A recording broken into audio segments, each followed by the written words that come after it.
Hej og velkommen til den her video her på min kanal. I dag så er jeg tilbage, og jeg har taget Thor med mig i dag. Og i dag så spiller vi et spil, som Thor har fundet, som han synes, der kunne være sjovt. Og ja. Kan du sige hej, Thor? Hej. Spillet hedder Warrior Simulator. Ja, det stod på skærmen. Vi kan bare tæske penge. Vi skal tæske pinden med en pind. Faktisk er det ikke det spil, det handler om, Hvordan skrev du 2? Jeg skrev kun 1. jeg har opgraderet min strength. Hvor er det henne? Stats. Der står stats. Ja, og så damage. Ja. Sådan. Men spil handler altså ikke om bare det her. Så skader man. Spil handler altså ikke om det her. Faktisk, prøv at komme med mig. Jeg har sådan en ting, jeg skal høre på. Wow. Jeg tror, vi skal teste nogle ting. Ja. Hvor er du henne? Okay, vi er ikke inde samme sted. Jeg vil gerne have dig. Wow, min pind den flækker. De er jo easy peasy, dem her. De prøver nogle gange. Jeg fik en svær. Ja, også mig. Equip. Wow, han har 12 liv, ham der.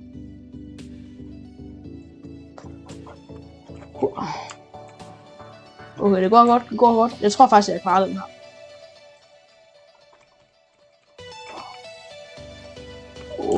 Bum, bam. Hvordan går det for dig herovre? Rimelig godt. Vi har faktisk ikke lige proppet på i den her video, hvor folk kan se din skærm også. Det bliver ikke lige alle videoer, vi gør, for at folk kan godt se det.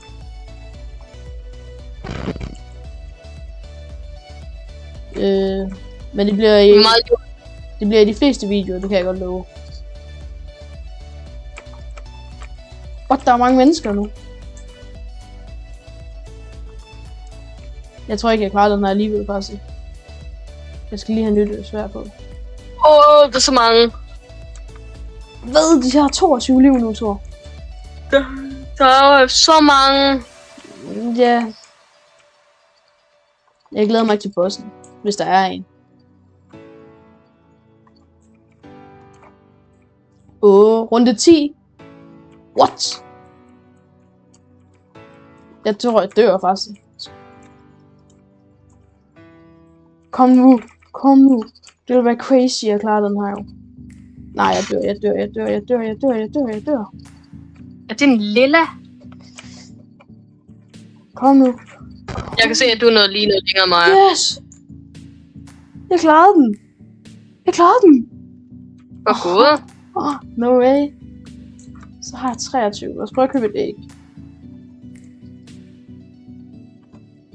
Vi fik, var den sjældent? Nej.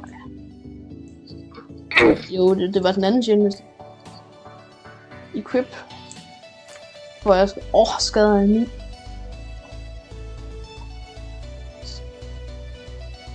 Så vi tager noget mere damage. Tror jeg inviterer dig lige. Crazy. New World. Hvad der er flere verdener, tror Ja. jeg tror, jeg tager et wait til. Men tror bliver det sværere?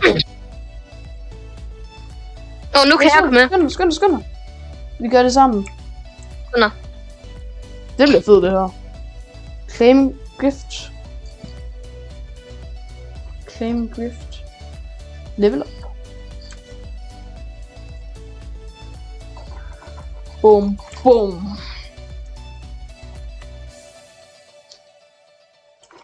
Den her klarer vi jo nemt, Thor. Ja.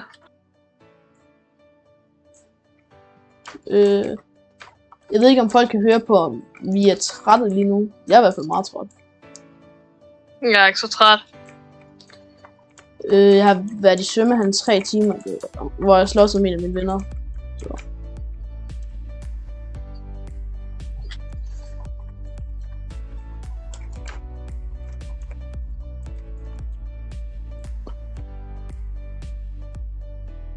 Jeg tror, jeg kunne godt bruge nogle vokaler, så jeg kunne lige være med at snuppe dem. Eller får vi lige mange til sidst, tror du? Vi får lige mange. Nå, Der står Will 2 vokaler. Nå, fik du også 2 vokaler så? Ja. Nice nok. Hvor mange liv har du? Det kan man faktisk godt se. Det er træls, at jeg ikke lige kan få skadet 1 liv mere, så kan jeg one-shot den. Ja, man får 2 skam. Den her får vi 3 ved. Jeg tager de blå. Okay, der var en, der fløj. Så tager vi lige noget catlock. Hur. Godt gået, Thor. Men hvad, der er 30 land, Thor. Det kan vi da ikke. Jeg kunne ikke engang høre 10.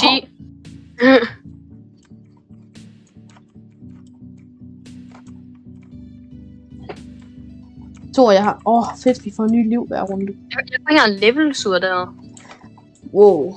De skal have 25 hver.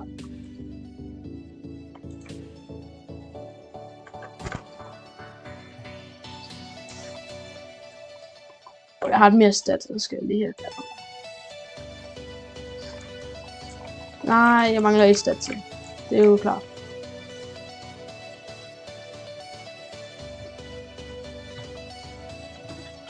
Så. Vi tager ham begge to. Hvor meget skade du? 8? Jeg skader 8. Jeg skader 12.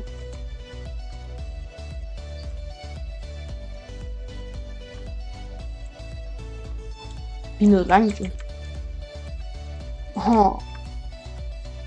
Det er faktisk også ret sjovt at spille her. Jeg håber folk vil se en episode mere, så skriv gerne i kommentaren. Jeg vil være død, Thor. Jeg har 30 liv. Hvad med dig? Jeg er lige kommet fuld liv, fordi jeg kom level op. Hvad? Får man kun fuld liv, hver gang man leveler op? Ja. Wow, jeg er døde, Thor. Okay, nu dør jeg garanteret også. Så tæsker jeg bare. Der er en hel her bare efter mig. Jeg tæsker den her pind. Jeg levelede op igen.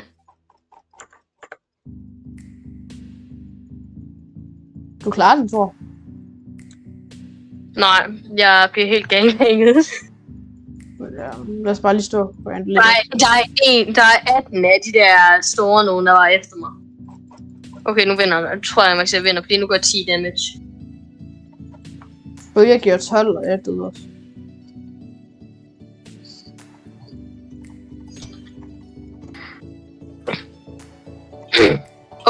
Nej, der er en ekstra stor en.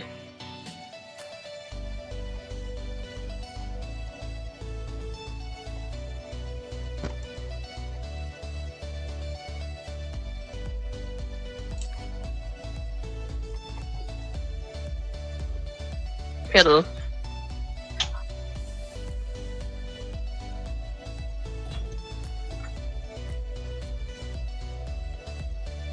Så fik vi hey, like the game and join the good to get. Det vil jeg da gerne, det her. Like det virkelig gruppen. Har jeg Legendary Sword nu? Jeg har da ikke fået noget Legendary Sword. Ja, okay, du skal til Reconnect. Nå. Jamen, gutter, jeg kommer lige tilbage om lidt, og så prøver jeg, om jeg har det her svær. Så er vi tilbage. Jeg skal claim, hvor det henne, jeg claimer. Du claimer det på svær. Jeg kan da ikke trykke claim nogen steder. Okay, der er en enkelt knap, du kan trykke på. Jo, claim succes. Er det bedre, Thor?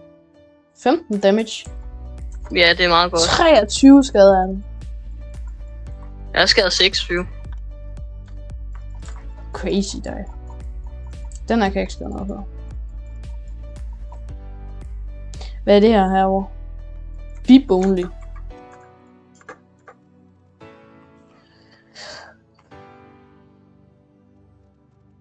Legendary.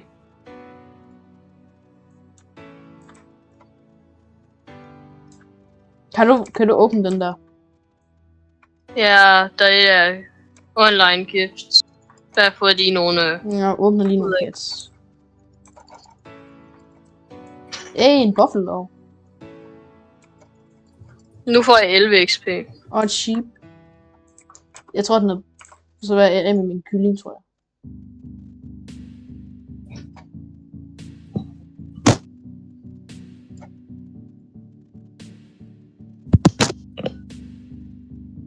Nå, Thor, lad os prøve en gang til. Jeg vil gerne lige op i level 8. Okay. Har du rebirthet endnu? Vi kommer lige tilbage, når vi begge to er i level 8. Okay, gutter. Nu er vi lige tilbage. Rebirther lige nu. Rebirth. Hey.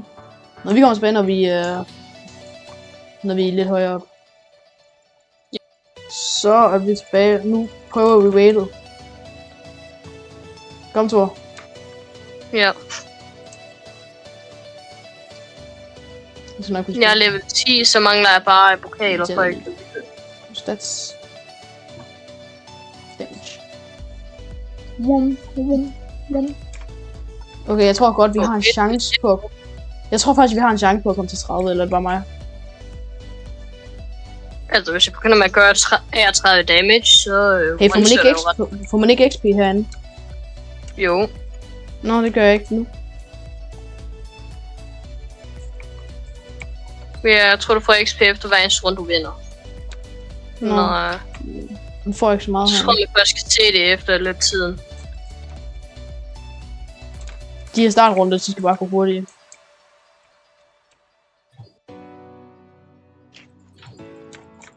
Første gang man lige prøvede det, var de sjovere. Ja. Nu er det bare lidt irriterende, at det tager så lang tid. Zoom.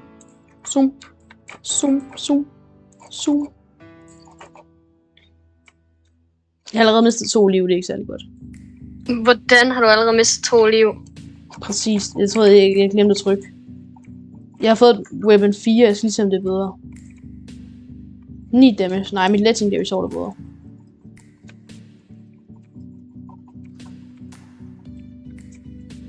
Nej, jeg har mistet 5 liv allerede.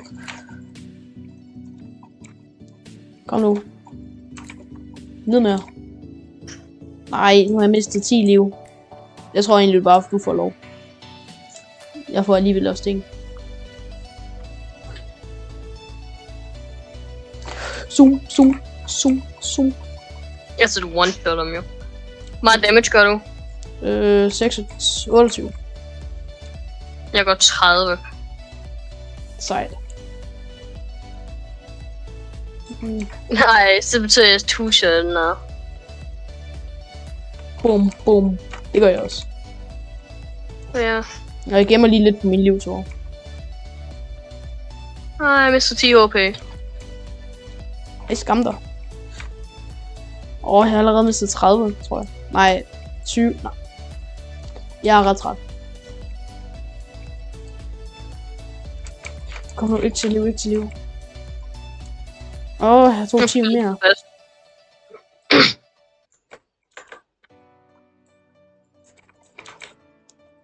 Er vi ikke næsten allerede længere, end hvad vi var før? Jo, det tror jeg. Bro, jeg vidste, der er meget liv lige nu. Nej, du er så cirka her, hvor jeg døde. Jeg tror, du var 18, at jeg døde. Findes. Ja, det var den her, jeg vandt. Jeg nåede lige at vinde her. Det er den her, du døde på. Bro, jeg dør nok også igen. Der er ingen måde, du dør igen. Ved den her i hvert fald. Ja, det tror jeg. Okay, sådan er du. Du kom lige der, så vi løb. Så det var den, jeg er lidt irriteret over. Jeg mister allerede meget liv. Det er den her, jeg de der store nogen, de hopper bare efter en. Jeg kan slå dem. Jeg mister meget liv af det. Så hvis han går frem og så tilbage, så kan de kramme dig. What, der er mange, Thor! Jeg har 30 liv, Bill. 10 liv, Thor. Du bliver nødt til at tage dem, Thor. Thor!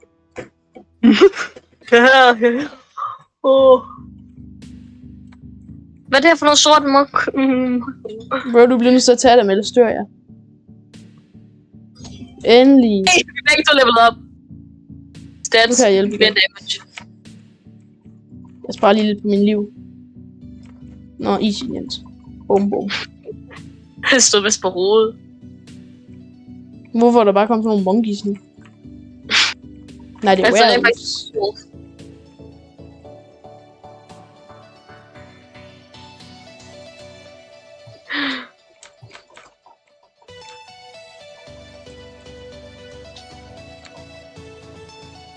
Hvorfor hopper den der bare rundt?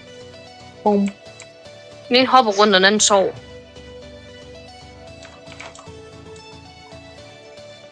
Nej, jeg mister livet på dem her. Jeg har 80 liv, så du bliver nok lige nødt til at tage og carry lidt igen. 70. 60. 50. Jeg tager ikke, nu kan jeg hjælpe. Level. Fight. Og ikke alligevel. Thor, hjælp.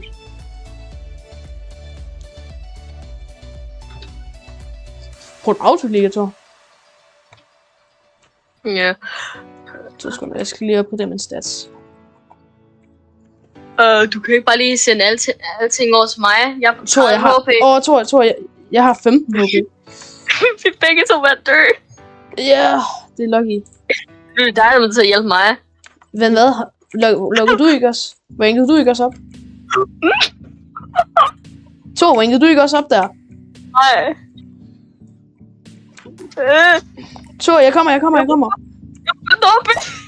25 HP. Hvordan overlever vi det der? Så kommer du og hjælper den her runde, Thor, fordi jeg stør jer igen, skam. Vi begge to lige levelet op. Det er det sidste runde, Thor. Thor, jeg dør. Nej, du går... Jo, 55 liv. Hold væk. Husk nu, du kan dash. Jeg skal lige have noget mere speed på. Vi er Ja, sådan her.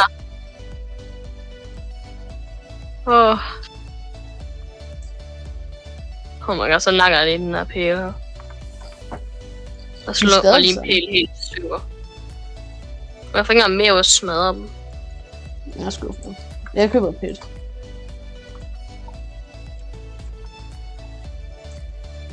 Bier. Hvorfor fik jeg en bære?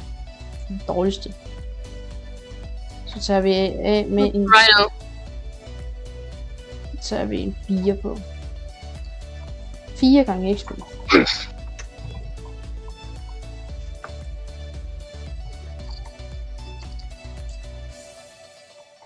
Nu kan jeg egentlig slå på den her.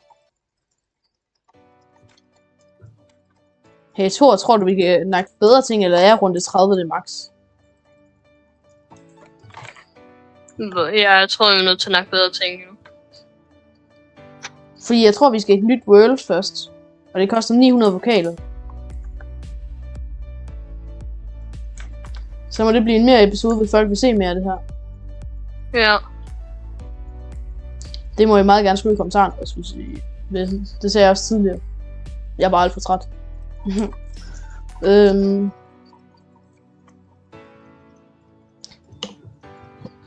vil gerne lige sige, jeg er så tæt på 25 sub.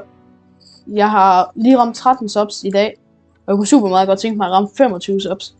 Jeg ved godt, det ikke lyder meget, men for mig, så er det meget. Jeg har allerede forberedt en masse ting til, når jeg rammer det. Og jeg kommer også til at poste lidt mere. Sådan i 25 sub, der uploader jeg 5 videoer. Nej, en hel uge videoer, hvor jeg uploader en video hver dag. Og i videoen, vi lægger ud, når vi rammer 25, det bliver en stor video, hvor vi laver en mulig med lidt challenge og sådan noget. Så I er glade, så skynd jer at subscribe nu.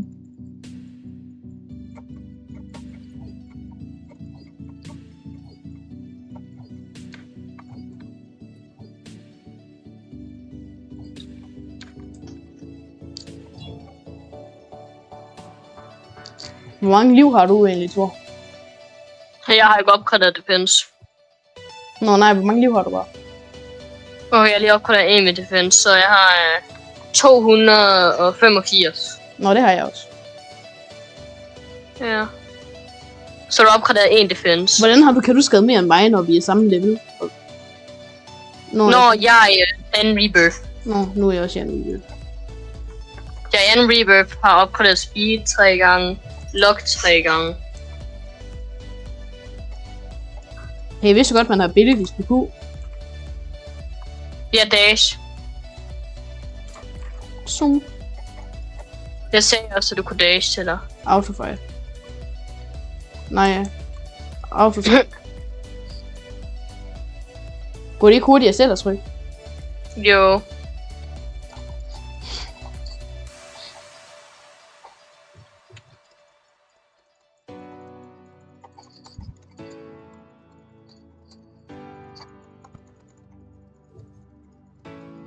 Nå, Se hastigheden, der sker. lad os lige tage den sidste raid-tur. Vi kommer lige tilbage, når vi er inde i den sidste raid. Det burde jeg ikke have gjort. Nå. Har du ikke også 225 liv? Hvad? Hvor mange liv har du? Jeg har 315. 305? Jeg har 225. Var det fordi Rebirth'ede jeg mistede liv? Jo, det er grund af levelet. Ens level handler også om ens liv. Jeg hader de her startrunder her. Ja, det er rimelig irriterende. Yeah. Men du får nogle gratis points ud af det. De kedelige runder.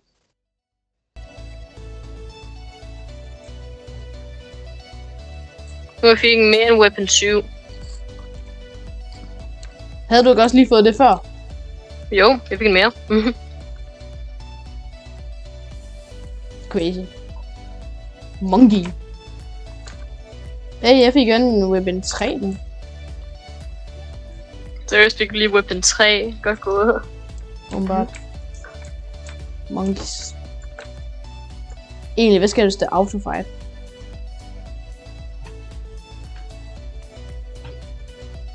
Så er vi egentlig bare stå og camp her. Endnu flere kedelige runder. Nu er du på en liv. Du kan bare lige stå og læne dig lidt tilbage. Nej, jeg kommer også og giver lidt hak i med ryggen af den. Ligesom den der ligger nede. Ja, jeg kan altså godt vinde over dem, der ligger nede ved. Nå, ja, klart.